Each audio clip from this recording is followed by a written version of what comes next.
حکیم صاحب کو لائے ہیں تو پھر انہیں علاج کرنے دیجیے، آخر اس میں اتنی پریشانی کی کیا بات ہے؟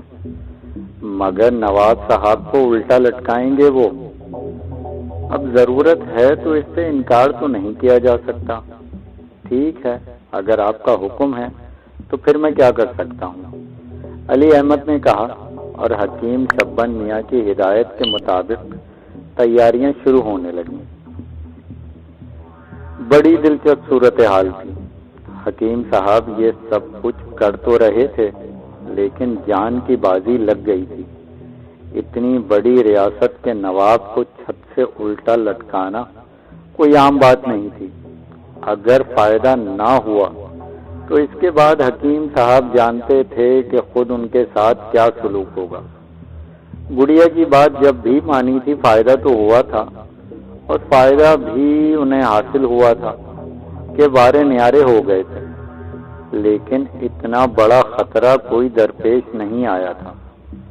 بیگم صاحبہ نے بھی کہہ دیا تھا اگر نواب صاحب صحت یاب ہو گئے تو وہ جو مانگیں گے دیا جائے گا، جاگیر، دولت، یہاں تک کہ ہر چیز۔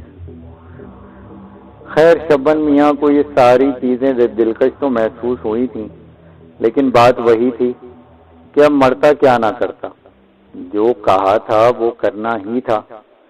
بیچارے نواب صاحب ویسے ہی نیم جان تھے، اور ان کے ساتھ یہ سلوک کوئی بھی لمحہ دل کی دھڑکنیں بند کر سکتا تھا، لیکن وہی ہوا جو کرنا تھا، وہی کیا گیا جو کیا جانا تھا۔ نواب صاحب کو زبردستی گرم پانی پلایا گیا، اور ان کی چیخیں آسمان سے باتیں کرنے لگیں۔ بیگم صاحبہ سے تو دیکھا بھی نہ گیا، وہ وہاں سے چلی گئیں۔ علی احمد نے خنجر نکال لیا تھا، غصے سے اس کی آنکھیں سرخ ہو رہی تھیں، لیکن شبن میاں آنکھیں بند کر کے عمل کر رہے تھے اور بس اللہ اللہ کر رہے تھے۔ زندگی موت سے ہم آغوش ہو رہی تھی۔ سارا دن یہی عمل کیا جاتا رہا، اور یوں محسوس ہوا کہ اب نواب صاحب اب گھڑی جب گھڑی کے مہمان ہیں، یہ گئے اور وہ گئے۔ الٹیاں ہو رہی تھیں اور پانی نکل رہا تھا۔ پھر اچانک ہی کچھ ہوا، اور وہ تشت جس میں الٹیاں کی جا رہی تھی پانی سے بھرا جا رہا تھا، اس کی جگہ وہ دوسرا تشت رکھ دیا جاتا تھا۔ پہلا تشت خالی کرنے کے لیے لے جایا جاتا، پھر اس تشت میں کوئی چیز کل بلاتی ہوئی محسوس ہوئی، اور شبن میاں خوشی سے اچھل پڑے۔ ایک لمحے میں دیکھ لیا تھا کہ وہ چھپکلی ہے، اور پیلے پیلے رنگ کے ساتھ باہر آ گئی ہے۔ چھپکلی کو دیکھ کر علی احمد بھی چکرا کر رہ گیا۔ شبن میاں نے یہ بات بتا دی تھی کہ نواب صاحب کے معدے میں چھپکلی موجود ہے، اور جب وہ سامنے آئی تو علی احمد بھی حیران رہ گیا۔ شبن میاں نے کہا، لیجئے بس اب نواب صاحب کو آرام سے لٹا دیجئے اور دودھ پلائیے گا۔ اور پھر تو دھوم مچ گئی کہ مسیح الملک نے کیا کارنامہ سر انجام دیا ہے۔ نواب صاحب کی حالت دوسرے ہی دن سے بہتر ہوتی گئی۔ تیسرے دن وہ اٹھ کر بیٹھ گئے، چوتھے دن چلنے پھرنے لگے، اور ایک ہفتے کے اندر ان کے چہرے پر خون کی سرخی واپس آ گئی، اور اس دوران گویا حکیم شبن میاں کو قید میں رکھا گیا تھا۔ ویسے عزت و احترام خوب ہوتا تھا، سب لوگ توقیر کی نگاہ سے دیکھتے تھے، بڑے بڑے حکماں ملنے آتے تھے، اور شبن میاں کی تعریفوں میں زمین و آسمان کے قلابے ملائے جا رہے تھے۔ شبن میاں خوشی سے دیوانے ہوئے جا رہے تھے، لیکن بہت سے احساسات دامن گیر تھے۔ انہیں نہ تو جاگیر کی ضرورت تھی، نہ ہی خلت فاخرہ کے مالک۔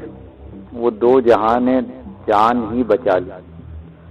یہ کون سا کم تھا کہ امید ہی نہیں تھی کہ کوسوں دور سے یہ آواز سنائی دی جائے گی، لیکن صدقے جائیں قدرت کے، جسے دینے پر آتی ہے چھپڑ پھاڑ کر دیتی ہے۔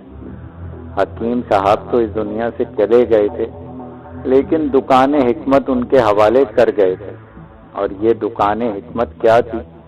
بس لوگوں کو بیوقوف بنانے کے لیے شیشیاں بھر کر رکھ دی جاتی۔ اور وقت گزر رہا تھا، لیکن مل گئی یہ دولت بے بہا جس نے تقدیر ہی بدل دی۔ اولاد کی خواہش بھی پوری ہو گئی تھی اور وارے کے نیارے الگ ہو گئے تھے، لیکن یہ دیوان علی احمد خاصا سنکی آدمی معلوم ہوتا تھا۔ عقیدت میں آیا تو ایسے کہ جانے ہی نہیں دے رہا تھا۔ عقیدت کے کچھ اور بھی تو ذرائع ہوتے ہیں، کچھ لے دے کر چھٹی کر دے۔ کسی دوسرے کے سہارے پر کب تک جیا جا سکتا ہے؟ کون جانے ویرانے میں ملنے والی یہ قیمتی دولت کب تک حکیم شبن میاں کے ہاتھ رہے؟ کسی دن اپنے مسکن کی جانب واپس لوٹ گئی تو لینے کے دینے پڑ جائیں گے۔ پھر کہاں سے لوگوں کا علاج کریں گے؟ کون ان کے کانوں میں دوائیں پھونکے گا؟ بستی کے لوگ تو خیر سیدھے سادے غریب اور شریف لوگ تھے۔ قبلہ ابا میاں یعنی سسر صاحب خود بھی انہیں الٹی سیدھی دوائیں دے کر بیوقوف بناتے رہتے تھے اور زندگی گزارتے رہتے تھے۔ حکیم شبن میاں کا کاروبار بھی ایسے ہی چل رہا تھا، کچھ نہ کچھ دال دلیا مل رہا تھا، لیکن اس کے بعد صورتحال بدل گئی اور اب یہ کیفیت تھی کہ علی احمد جانے ہی نہ دیتا تھا۔ کہتا تھا حکیم شبن میاں نواب پور منتقل ہو جائے گی، جاگیر ملے گی، دولت ملے گی، عزت ملے گی، شہرت ملے گی، بس یہاں سے جانے کا نام نہ لیجیے گا۔ اور شبن میاں بری طرح پریشان تھے۔ جو صورتحال یہاں دیکھی تھی اسے دیکھ کر دل دہلتا تھا۔ چاروں طرف مسلح پہرے دار گھومتے پھرتے تھے۔ علی احمد کی تو خوب ہی چلتی تھی، جو کہہ دیتا وہ سب کرنے پر آمادہ ہو جاتے۔ لیکن اب سوال یہ کہ یہاں آنے کے بعد کیا کیفیت ہونی چاہیے؟ اپنی بستی تو اپنی ہی تھی، وہاں کے سیدھے سادے لوگ زیادہ تر چالاک نہیں تھے۔ اگر گڑیا کبھی چلی گئی تو بستی والے تو پھر بھی بہل جائیں گے، بلکہ برسوں حکیم شبن میاں سے علاج کرائیں گے، اور اس کے بعد جب رفتہ رفتہ انہیں علم ہوگا کہ شبن میاں کے ہاتھ میں شفا نہیں رہی تو زیادہ سے زیادہ یہی ہوگا کہ وہ کسی دوسرے حکیم سے علاج کرا لیں گے۔ لیکن نواب معظم علی کے ہاں رہ کر ان لوگوں کے مستقل بیوقوف بناتے رہنا حکیم شبن میاں کے بس کی بات نہ تھی۔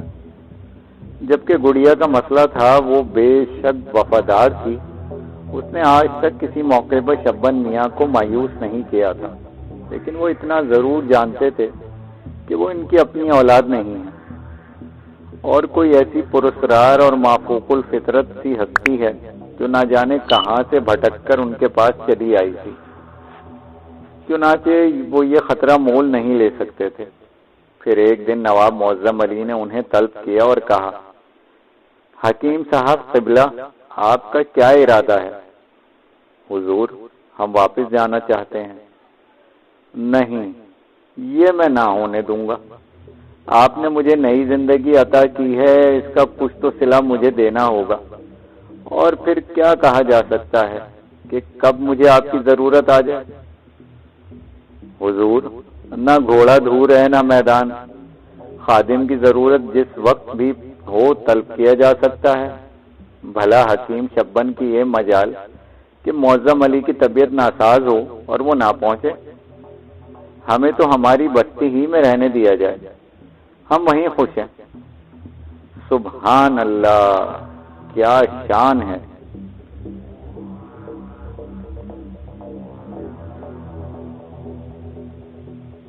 اتنے میں حکیم اور اتنی چھوٹی سی دکان نہیں، حکیم صاحب نہیں، آپ کی انکساری اور قناعت پسندی اپنی جگہ، لیکن ہمارے بھی تو کچھ فرائض ہیں۔ ہماری جان بھی کچھ معمولی تو نہ تھی کہ اس کا کچھ صلہ نہ دیا جائے۔ آپ نے تو وہ کیا ہے حکیم صاحب کہ جس کا دوسرے لوگ تصور بھی نہیں کر سکتے تھے۔ یہ تو قدرت ہی کا اشارہ تھا کہ آپ کا نام کانوں تک پہنچا، اور اتفاق کی بات یہ کہ کسی نے اس پر اعتراض بھی نہ کیا۔ اتنے بڑے بڑے حکیم نہ جانے کہاں کہاں سے آئے، سب نے نبض دیکھی، دوائیں گھوٹی اور ناکام رہے۔ ان کے سامنے اس چھوٹی سی بستی کے حکیم شبن میاں کی بھلا کیا حیثیت تھی، لیکن ہم نے آپ کو نظر انداز نہیں کیا، ہم تو اسے اللہ کا حکم ہی کہہ سکتے ہیں۔ رہی بات آپ کی انکساری کی، تو سچ بات یہ ہے کہ جتنے بڑے آج تک دنیا میں گزرے ہیں وہ سب قناعت پسند ہی نظر آئے۔ حکیم صاحب، ایسی ناقدری تو ہم سے نہ ہو سکے گی۔ جو آپ کا فرض تھا وہ آپ نے پورا کیا، اور جو ہمارا فرض ہے وہ ہم پورا کریں گے، آپ آرام کیجیے۔ لیکن حضور قبلہ، نہیں حکیم صاحب، ہم کچھ سننے کے موڈ میں نہیں ہیں۔ حکیم شبن میاں کی زبان بند ہو گئی۔ دل کا حال تو خدا ہی جانتا تھا، عجیب عجیب خیالات دل میں آ رہے تھے۔ تب انہوں نے سوچا کہ تقدیر کا اگر یہی فیصلہ ہے تو بھلا تقدیر سے کون لڑ سکتا ہے؟ اب جو ہوگا دیکھا جائے گا۔ چنانچہ خاموش ہو رہے۔ ویسے بھی ابھی معظم علی کا علاج جاری تھا، ان کا مرض تو دور ہو چکا تھا، اعلیٰ قسم کی غذائیں اور خوراک ان کے معدے میں پہنچی تو حالت بہتر سے بہتر ہوتی چلی گئی۔ پہلے بھی کیا خوب صحت کے مالک تھے، لیکن اب تو ایسے ہٹے کٹے ہو گئے تھے کہ دیکھنے والے دیکھتے تھے اور کہتے تھے کیا خدا کی شان ہے۔ قوت مدافعت کا بھی معاملہ تھا، چنانچہ تیزی سے خون کی سرخی بحال ہونے لگی اور ریاست میں نواب صاحب کا جشن منانے کی تیاریاں ہونے لگیں۔ اس دوران ایک بار پھر نواب صاحب نے حکیم صاحب کو طلب فرمایا تو حکیم شبن میاں ہانپتے کانپتے نواب صاحب کے سامنے پہنچے۔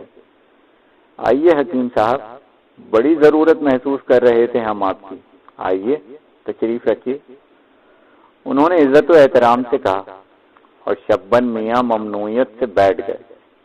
کبھی کبھی تو دل میں یہ خیال ابھرتا تھا کہ ایک بار، صرف ایک بار اگر موقع ملے تو ذرا ابا کو یہاں بلا لیا جائے، اماں کو بھی یہاں لایا جائے اور انہیں دکھایا جائے کہ دیکھو، زندگی بھر نکھٹو اور ناکارہ کہتے رہے، اور اب یہ تمہارے نکھٹو اور ناکارہ بیٹے نے کیا کچھ کر دکھایا ہے۔ لیکن اس میں کچھ خطرات بھی تھے۔ فرزند خان ویسے ہی اکھڑے آدمی تھے، نہ جانے کیا کیا اول فول بکنا شروع کر دیتے۔ سوچنے سمجھنے کی ضرورت تھی، یہ کام ابھی تو نہیں کیا جا سکتا تھا، ذرا وقت گزر جائے تو کچھ ذہن میں آئے کہ کیا کرنا ہے اور کیا نہیں کرنا ہے۔ بہرحال اپنے آپ کو اس خیال سے نکالا اور نواب صاحب کی طرف دیکھ کر بولے، حضور قبلہ نواب معظم علی صاحب، خادم کو کس لیے طلب فرمایا ہے؟ بات دراصل یہ ہے حکیم صاحب کی زندگی اور موت خدا کے ہاتھ میں ہے، لیکن مسیحا بھی قدرت کی طرف سے ہی انسان تک پہنچتا ہے۔ آپ صحیح معنوں میں میرے مسیحا ہیں۔ اگر صحیح مرض کی تشخیص نہ ہوتی تو شاید ہم زندہ نہ ہوتے۔ شبن میاں نے اس کے ساتھ ہی سر جھکا لیا اور ممنوعیت سے بولے، نواب صاحب، ہم کیا اور ہماری بساط کیا، ہم کیا حیثیت رکھتے ہیں؟ اللہ تعالیٰ نے آپ کی شفا کا ذریعہ ہمیں بنایا، اس کا بڑا کرم ہے، اس میں کیا شک ہے؟ نواب صاحب نے تائید کی، پھر بولے، آپ یہ فرمائیے، آپ کو یہاں کسی قسم کی کوئی تکلیف تو نہیں ہے؟ نہیں نواب صاحب، بھلا آپ جیسی شخصیت ہماری پشت پناہ ہو اور ہمیں کوئی تکلیف ہو؟ دیوان احمد علی نے کہا، نواب صاحب، کچھ عرض کرنے کی جسارت کر سکتا ہوں؟ ہاں کہیے دیوان جی، کیا کہنا چاہتے ہیں؟ حضور جشن صحت سے پہلے رونمائی پر حکیم صاحب کے لیے کچھ تحائف مہیا کر چکا ہوں، اجازت چاہتا ہوں کہ آپ کے عام دیدار کے دن یہ تحائف میں حکیم صاحب کی نظر کروں۔ واہ دیوان علی صاحب، آپ سے ہمیں اسی بات کی توقع تھی، بہت مسرت کی بات ہے۔ حکیم صاحب بے شک اس قابل ہیں، لیکن ہم کچھ اور بھی جاننا چاہتے ہیں، نواب صاحب نے کہا، اور شبن میاں کا منہ حیرت سے کھل گیا۔ دیوان علی احمد نے نواب صاحب سے کہا، جی حضور فرمائیے۔ اور دیوان علی احمد کچھ سوچنے لگا۔ اس کے چہرے پر غور و خوض کی پرچھائیاں دیکھ کر حکیم شبن میاں کو پھر خطرہ محسوس ہوا کہ دیوان علی احمد کو کہیں ان کی اصلیت نہ معلوم ہو گئی ہو۔ حقیقت یہی ہے کہ انسان سب سے پہلے اپنے آپ سے خوفزدہ رہتا ہے، اور شبن میاں جانتے تھے کہ وہ کون ہے۔ چنانچہ خوفزدہ نگاہوں سے دیوان علی احمد کا چہرہ دیکھنے لگے۔ بھائی حکیم صاحب، جس چھوٹی سی بستی میں رہتے ہیں اس کے بارے میں ہم نے سنا ہے کہ بڑی پسماندہ ہے، وہاں زندگی کا معقول انتظام نہیں ہے۔ یہ بستی ہماری ریاست کی تحویل میں نہیں آتی، لیکن ہماری خواہش ہے کہ ہم حکیم صاحب کو یہاں منتقل کر لیں۔ یہاں حکیم صاحب کو تمام وہ سہولتیں مہیا کی جائیں گی۔ ہم یہ نہیں کہتے کہ وہ ہمارے لیے مخصوص ہو کر رہ جائیں، لیکن یہاں ان کا اپنا ایک عالی شان مطب تعمیر کرایا جائے اور خاص و عام کو ان سے فیضیاب ہونے کا موقع دیا جائے۔ البتہ ہماری اتنی خواہش ضرور ہے کہ اب حکیم صاحب ہماری ریاست میں ہی رہیں۔ قبلہ حکیم صاحب، آپ کو تو کوئی اعتراض نہ ہوگا؟ نواب صاحب نے برائے راست حکیم شبن سے پوچھ لیا۔ شبن میاں ممنوعیت سے گردن جھکا کر بولے، جناب والا کا مرتبہ بلند ہو، اگر حضور خادم کو یہ عزت دینے پر تل ہی گئے ہیں تو خادم کی کیا مجال کے انکار کر سکے۔ چنانچہ بات طے ہو گئی اور حکیم صاحب کو حویلی کے ہی ایک حصے میں رہنے کے لیے ایک عمدہ جگہ مرحمت فرما دی گئی۔ جشن کی تیاریاں زور و شور سے جاری تھیں۔ نواب صاحب نیک نام آدمی تھے۔ نواب زادہ فرخ حسن اپنے باپ کی صحت یابی پر بہت خوش تھے۔ عالی شان جشن منانے کی تیاریاں شروع ہو چکی تھیں۔ اس دوران شبن میاں نے علی احمد سے اپنی اس خواہش کا اظہار بھی کر دیا تھا کہ اگر ہو سکے تو ان کی بیٹی اور بیگم کو بھی یہاں بلوا لیا جائے۔ ظاہر ہے وہاں پڑے پڑے وہ پریشان ہوں گے اور سوچ رہے ہوں گے کہ نہ جانے شبن میاں پر کیا گزری۔ یہ کون سی بڑی بات ہے حکیم صاحب قبلہ، آپ نے پہلے فرما دیا ہوتا، محترمہ کو عزت و احترام کے ساتھ یہاں بلوا لیا جائے گا۔ علی احمد نے کہا۔ دیوان کا حکم دوسرے لوگوں تک پہنچا تو کسی کی کیا مجال کہ تاخیر کرتا۔ بیگم صاحبہ کے لیے 4 گھوڑوں والا رتھ تیار کیا گیا۔ حکیم صاحب کی بیوی جو بہت ہی کم گھر سے باہر نکلتی تھیں، گڑیا کے ساتھ رتھ میں بیٹھ کر نواب پور چل پڑی۔ انہیں ابھی تک علم نہیں تھا کہ شبن میاں پر کیا بیتی۔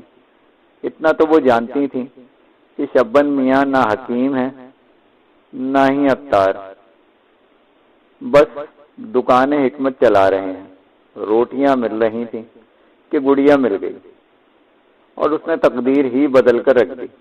بہر صورت جب ریاست پہنچی اور حکیم صاحب کے ٹھاٹ باٹ دیکھے تو مسکرا پڑی۔ دیکھا، میں نہ کہتی تھی، جب قدرت انسان کو سرخرو کرنے پر آتی ہے تو غیبی وسائل پیدا ہو جاتے ہیں۔ ہمارے ساتھ بھی ایسا ہی ہوا ہے۔ آپ نے تو بلا وجہ ہی یہاں آتے ہوئے خوف کھا رہے تھے۔ ارے بیگم، سچ کہوں گا اور جھوٹ بولنا کفر ہے، اور حقیقت سے چشم پوشی بھی بہت بڑا گناہ ہے۔ ہر چند کے ایک جھوٹ اب تک نبھاتے چلے آ رہے ہیں، لیکن اس سے انحراف نہ کریں گے کہ گڑیا کی وجہ سے ہمیں بہت عزت ملی۔ بیگم صاحبہ نے اس بات پر تو توجہ نہیں دی تھی جس کا حکیم صاحب نے خوشی کے عالم میں اعتراف کر لیا تھا۔ البتہ گڑیا کے سلسلے پر وہ بہت خوش تھے۔ بہر صورت جشن صحت ہوا اور ریاست میں چراغاں کیا گیا۔ حکیم صاحب کو خلت فاخرہ دی گئی اور ایک چھوٹی سی جاگیر ان کے سپرد کر دی گئی، جس کے لیے ہرکارے بھی مقرر کر دیے گئے کہ حکیم صاحب بھلا جاگیر کے کاموں میں کہاں دلچسپی لے سکتے تھے۔ انہیں تو اپنی حکمت سے ہی فرصت نہ تھی۔ اس کے ساتھ ساتھ حکیم صاحب کو حویلی سے متصل ایک خوبصورت مکان بھی عنایت کر دیا گیا۔ اور اب ان کی رہائش اور مطب دونوں کا انتظام تھا۔ مطب کے لیے جو جگہ منتخب کی گئی تھی وہ بڑی صاف و شفاف و آراستہ و پیراستہ تھی۔ بڑے نواب صاحب کی ہدایت کے مطابق اسے تمام چیزوں سے سجا دیا گیا تھا، اور حکیم صاحب تو گویا اب خاندانی حکیم بن گئے تھے۔ حکماں جو باہر سے آئے تھے شرمندگی کے عالم میں صرف اس لیے رکے ہوئے تھے کہ نواب صاحب کے جشن صحت میں شریک ہو جائیں۔ ہر چند کے ان کی دعاؤں نے نواب صاحب کو کوئی فیض نہیں پہنچایا تھا، لیکن نواب صاحب کی محبت تو سبھی سے رکھتے تھے، اس لیے وہ ابھی تک قیام پذیر تھے۔ حکیم شبن میاں کے منہ پر تو ان کے لاکھ لاکھ تعریفیں ہوتی تھیں۔ انہیں حکیم الملک کہا جاتا تھا، اور ان میں سے ہر ایک پیشکش کر چکا تھا کہ قبلہ حکیم صاحب اسے اپنی شاگردی میں قبول فرما لیں، لیکن دل ہی دل میں وہ سارے حکیم شبن میاں سے سخت بغض رکھتے تھے۔ وہ سوچ رہے تھے کہ یہ ٹٹ پونجیا تار بلا وجہ ہی نواب صاحب کی آنکھ کا تارا بن بیٹھا ہے۔ نہ جانے کس طرح اسے پتا چل گیا کہ نواب صاحب کے معدے میں کوئی زہریلا کیڑا اتر گیا ہے۔ بس تقدیر کا دھنی ہے کہ کچھ نہ کچھ بن گیا ہے۔ ان کے ذہن میں سخت تشویش تھی کہ یہ حکیم کہاں سے آیا اور کیسے بنا۔ چنانچہ آپس میں بیٹھ کر انہوں نے طے کیا کہ کم از کم حکیم صاحب کے بارے میں کھوج تو لگائی جائے کہ یہ کس کا شاگرد ہے اور کس طرح انہوں نے یہ مسیحائی حاصل کی ہے۔ چنانچہ جشن کے اختتام پر جب وہ رخصت ہوئے تو انہوں نے اپنے شہروں میں جانے کا فیصلہ نہیں کیا، بلکہ سب سے پہلے اس بستی کی طرف رخ کیا جہاں حکیم صاحب کا مطب ہوا کرتا تھا۔ بستی میں پہنچ کر وہ ایک خاص جگہ قیام پذیر ہوئے، اور یہ ایک سرائے تھی۔ یہاں رہ کر انہوں نے لوگوں سے حکیم شبن کا پتہ پوچھا۔ حکیم شبن بہرحال اس بستی میں اجنبی نہیں تھے۔ بستی کے لوگوں کے لیے وہ بہت ہی قابل قدر ہستی تھے۔ ان کے اس بستی سے چلے جانے کے بعد لوگوں نے افسوس کا اظہار کیا تھا۔ بہرصورت حکیم شبن کا پتہ انہیں مل گیا، اور بستی کے لوگوں سے حکیم شبن کے بارے میں معلومات حاصل کی گئیں۔ جو کچھ پتہ چلا وہ بھی نامکمل تھا، یعنی یہ پتہ چل گیا کہ حکیم صاحب کا شجرہ نسب کسی کو نہیں معلوم، کہیں باہر سے آئے تھے اور دوسرے حکیم صاحب کے یہاں قیام پذیر ہوئے تھے۔ یہیں سے ان کی تقدیر بنی، اور ان حکیم صاحب کی موت کے بعد وہ حکیم بن بیٹھے۔ لیکن کھوجیوں کے لیے یہ بات تسلی بخش نہ تھی۔ کھوجیوں نے تو کچھ اور ہی سوچ رکھا تھا۔ چنانچہ حکیم صاحب کے متعلق بھی دور کی کوڑی لائے، اور شبن میاں کے والد صاحب تک رسائی ہو گئی، اور اب تک دودھ والے تھے۔ یقین نہ آیا کہ حکیم شبن میاں اس دودھ والے کی اولاد ہیں، لیکن شبن میاں کے والد محترم ان لوگوں کے پیچھے پڑ گئے۔ وہ تو ناکارہ تھا، بیٹا تو تھا، جب تک ساتھ رہا تو سوچتے رہے کہ نکھٹو ہے، لیکن جب نگاہوں سے اوجھل ہو گیا تو جان پر بن گئی۔ احساس ہوا کہ جوان بیٹا کتنا بڑا سہارا ہوتا ہے۔ جہاں تک ممکن ہو سکا تلاش کیا، اور اب اس کوشش میں ناکام ہو گئے تو رو دھو کر بیٹھ گئے۔ تلاش کہاں تک کرتے؟ گوالے کا بیٹا تو سید زادہ بنا بیٹھا تھا، بھلا کس کی مجال تھی کہ شبن میاں کو گوالا سمجھے؟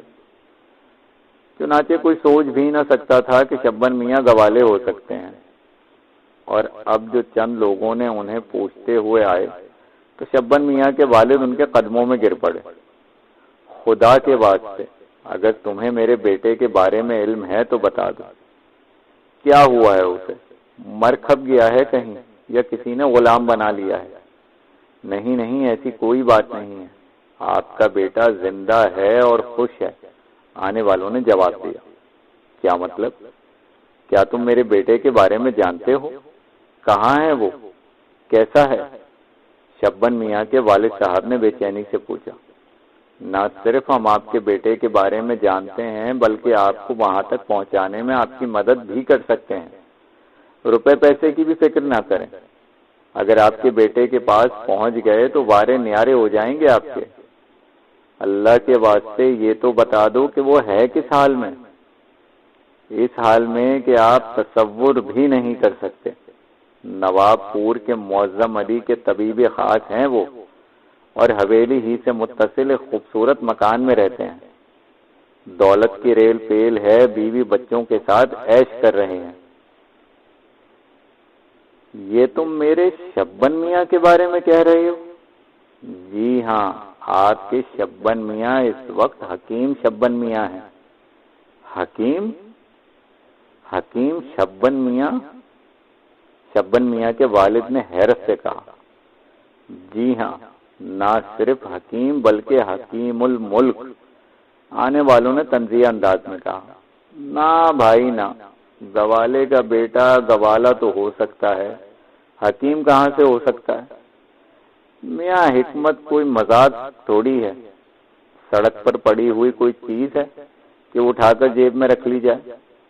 بہت کچھ سیکھنا پڑتا ہے حکمت کے لیے۔ وہ میرا بیٹا ضرور ہے، میں اسے دیکھنے کو ترس رہا ہوں، لیکن اتنا ضرور کہہ سکتا ہوں کہ وہ زندگی میں کبھی کچھ کام نہیں کر سکتا۔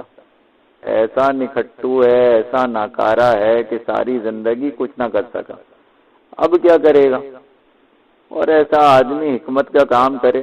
نہ بھائی نہ، وہ میرا بیٹا نہیں ہوگا۔ ضرور تم لوگوں کو کوئی غلط فہمی ہوئی ہے۔ شبن میاں کے والد بھلا کس طرح یہ تسلیم کر لیتے کہ ان کا بیٹا حکیم ہے، لیکن حکمہ نے انہیں یقین دلاتے ہوئے کہا، دیکھیے قبلہ، راز تو ہم آپ کو بتا چکے ہیں۔ خدا تعالیٰ کس کو کس طرح بخشتا ہے یہ وہی جانتا ہے، اس لیے آپ اس کے معاملات میں مداخلت کر کے اچھا نہیں کر رہے۔ جو کچھ ہم نے بتایا ہے اس پر یقین کر لیں، اور مزید یقین کرنا چاہتے ہیں تو نواب پور چل کر دیکھ لیں۔ شبن میاں اگر آپ کے بیٹے ہوئے تو ٹھیک، ورنہ سفر کا خرچ ہمارے ذمہ۔ بھائی یہ کیسے ممکن ہو سکتا ہے؟ یقین ہی نہیں آتا۔ شبن میاں کے والد گردن ہلاتے ہوئے بولے، اور حکمہ کے منہ بگڑ گئے۔ اچھا تو پھر ہمیں اجازت دیں، خدا حافظ، حکمہ نے کہا، اور شبن میاں کے والد انہیں روکنے لگے۔ ارے نہیں نہیں نہیں نہیں، تم لوگ ایسے نہیں جاؤ گے۔ ارے مجھ غریب سے کیوں مذاق کر رہے ہو؟ مجھے بتاؤ تو صحیح میں کیا کروں؟ بس کچھ نہ کریں قبلہ، آپ بستر بوریا باندھیں اور ہمارے ساتھ چلیں۔ جب آپ کو یقین دلایا جا رہا ہے تو ایک مسلمان ہونے کے ناطے ہماری بات کا یقین کر لیں۔ اچھا بھائی، اگر آپ لوگ کہتے ہیں تو ٹھیک ہے، خدا کرے میرا بیٹا مل جائے۔ وہ سسرا جو کوئی بھی ہو، مجھے اعتراض نہیں ہے، میں آپ لوگوں کے ساتھ چلنے کے لیے تیار ہوں۔ بس تو پھر آپ بیگم صاحبہ کو بھی ساتھ لے لیں، ہم آپ کو نواب پور لے چلیں گے۔ تمام لوگ شبن میاں کے والد کے گھر سے واپس آ گئے۔ یہ ان لوگوں کی چال تھی۔ آپس میں صلح مشورے کے بعد ہی کسی ایک نے گر کی یہ بات بتائی تھی کہ ایسا کام کیوں نہ کیا جائے کہ حکیم شبن میاں کی اصلیت بھی سامنے آ جائے اور ہم بھی نہ پکڑے جائیں۔ کیا خیال ہے؟ بہت نیک خیال ہے، دوسرے نے کہا۔ اس حکیم الملک کی اوقات تو اب سب کو پتہ لگنی چاہیے۔ گوالے کا بچہ حکیم بنا بیٹھا ہے۔ نواب صاحب کے منہ کیا دماغ کو بھی چڑھ گیا ہے، شاگرد بنانے سے انکار کر دیا۔ حالانکہ حکمت تو ایسی چیز ہے کہ اسے جتنا پھیلاؤ اس سے نسل انسانی کو اتنا ہی فائدہ ہوتا ہے۔ اگر یہی بتا دیتا کہ اس نے تشخیص کس طرح کی تھی، کیسے کی تھی، تو کیا حرج تھا؟ ممکن تھا ہمارے ذریعے دوسروں کو بھی فائدہ پہنچ جاتا۔ کسی اور نے ٹکڑا لگایا، بے شک بے شک میاں وہی بات ہے، چھوٹا آدمی چھوٹا دل۔ درست کہا آپ نے حکیم صاحب۔ اگر چھوٹا نہ ہوتا تو فراغ دلی سے ہم سب کو علاج معالجے میں شامل کر لیتا اور ان انعامات میں سے بھی حصہ دیتا جو اس نے لیے ہیں۔ یقیناً ایسا ہی کرتا اگر کسی بڑے گھر سے تعلق رکھتا۔ بھلا گھوالے کی اولاد ہے، اپنی ذات سے ہٹ کر کیسے رہ سکتا تھا؟